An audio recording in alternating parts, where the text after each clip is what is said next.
I'm back.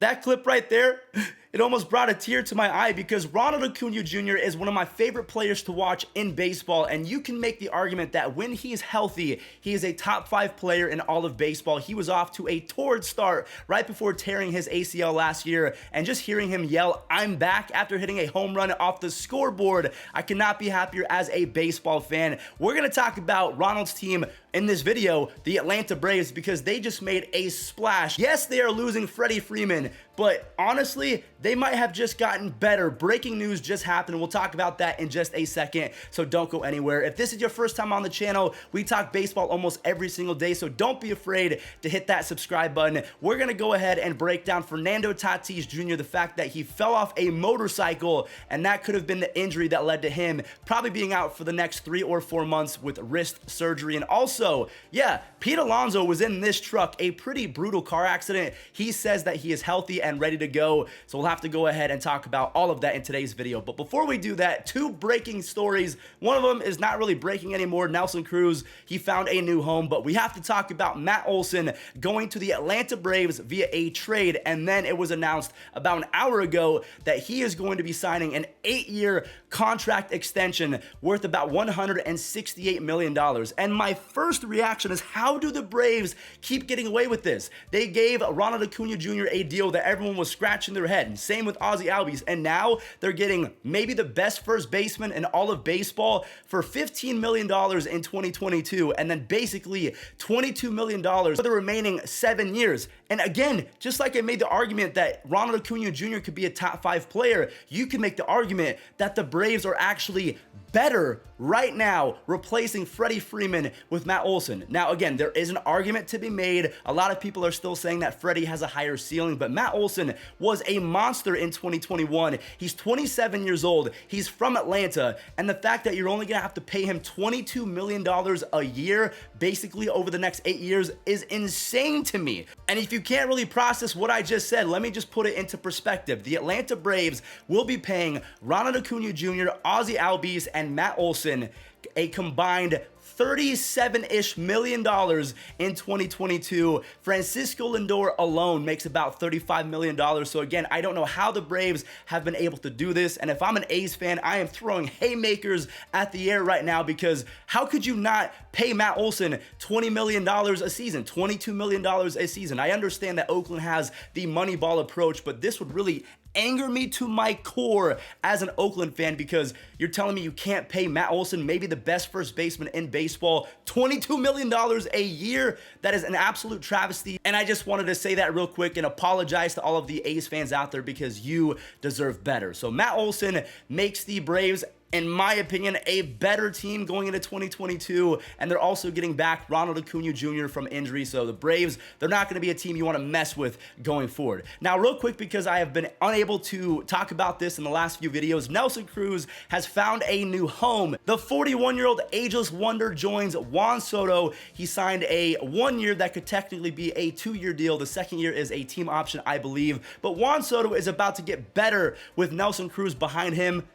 Pause. I don't know why I said it like that, but you know what I'm trying to say. In the lineup, that is. So the Nationals, in the last few seasons, they've added Josiah Gray. They got Keibert Ruiz, who is a superstar catcher in the making, in my opinion. Yes, they did not re-sign Max Scherzer or Trey Turner, and those are 2 big-time losses, because those are 2 superstar names, top 20 players in baseball. But at least the Nationals are choosing to rebuild at a faster pace than teams like the Reds and the A's. I don't know what the Reds and the A's are doing. And even the Twins, they're kind of having the same approach as the Nationals. They're acquiring talent, but I don't know if they're going to be a 500 team in 2022 or if they're going to make the playoffs. So let me know your opinions in the comment section down below. Now, real quick, before we talk about Pete Alonso and Fernando Tatis, I also want to talk about 2 former elite relief pitchers, Sean Doolittle and Brad Hand. Brad Hand is going to the Phillies. He was not awful, contrary to belief. When he was traded to the Mets, he had a 2.7 ERA and a sub 3.5 FIP, so he was decent, but he's way past his prime. And same with Sean Doolittle. Sean Doolittle is going back to the Nationals. He has been horrific over the last 3 seasons, but I wanted to update you guys real quick. Nelson Cruz to the Nationals,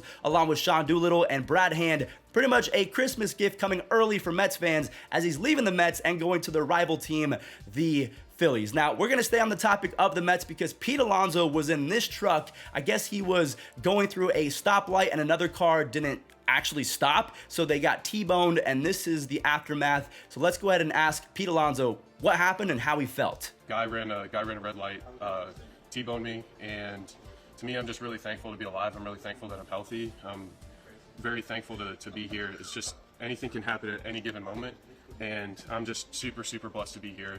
Hit, took some ground balls through, feel normal, feel fine. I'm gonna be ready to go for full activity tomorrow. So thank you, baby Jesus. Pete Alonso looks to be okay. He is in good spirits and thankful that he is alive and well. So expect him to be in the lineup on opening day. One player that will not be on the opening day lineup, Fernando Tatis Jr. And this one really annoyed me and actually pissed me off because I've spent an embarrassing amount of money on Fernando Tatis Jr. cards, and the way that he explained the situation, it's just not smart. I know that he's a young kid with a lot of money, but you should know better than to go on a motorcycle and then fall off the motorcycle. I know it was an accident, but he is now going to be missing the next 3 months with a fractured wrist. It's going to require surgery, and that's because, as he explained right here, he was in a motorcycle accident, and he didn't even crash into anyone. He fell off of it. You had a little accident with the motorcycle, and you thought everything was okay. Yeah. Did the wrist start to hurt just a little bit then, or what was the story with that? No, that was just bruises on the motorcycle. I didn't feel that much at the time. What are the details of the motorcycle accident? What are the details of the motorcycle accident? Nothing, just bruises. How did it happen? It's happening. Did you hit something, or No. it just fell off of it? Yeah, we just fell off. Have you thought about if it wasn't for the lockout, maybe you would have come here and it would have been found earlier? Definitely could be a different story, yeah. So if I'm the Padres management, I am not happy right now, and they pretty much emphasize how angry they were because Tatis, he pledged that he would never ride a motorcycle ever again, and it should have been in the contract. Maybe it was actually, because a lot of people pointed out that in Patrick Mahomes' contract, he can't ski, he can't motorcycle, he can't even play basketball. So in these big time, hefty contract extensions, you should have systems in place to disallow your superstar player from doing risky things like driving a motorcycle or going skiing. So this really annoyed me. I'm glad that Tatis now has a new perspective on life, essentially, and the fact that he feels more obligated to stay healthy for his teammates and the fans. So that is good news in itself, but the bad news and the worst news of all really is that he's going to be out for the next 3 months. He is a face of baseball, if not the face of baseball, up there with Mike Trout and Shohei Ohtani. So the fact that he's going to be missing the first month or two, that one pains me. Now, let's go and talk about a weird story. Mike Trout might be moving to left field. He wants to stay in center, and I'm just going to go ahead and let him speak for himself.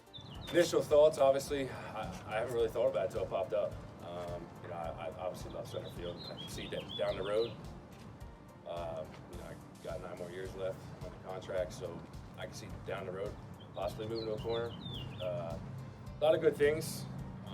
They tell me obviously corner outfield is less on your body and stuff, so just trying to keep me out there for 162 games. I want to be placed center field, obviously, and we had a great conversation about it.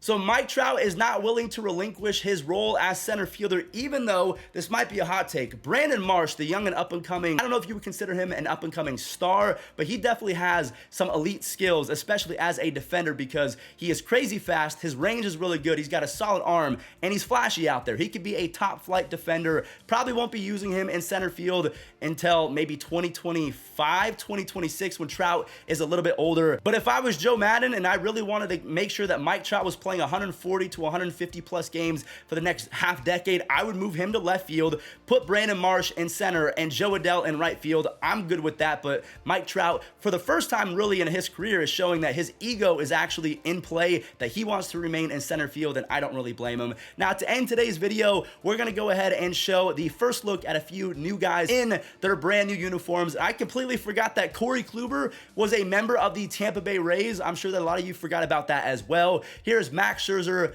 in a New York Mets uniform, followed by Josh Donaldson, who looks menacing in a Yankees uniform, even without that beard. Gio and Gary, they are in their Twins uniforms. And then last but not least, we have Javier Baez in a Tigers uni. So thank you all so much for watching. I hope that you guys did enjoy. If you did, make sure to leave a like and subscribe. We're on the road to 400,000 subs. If you're going to any baseball games, use code Fuzzy on SeatGeek to save yourself $20 off. Stay safe.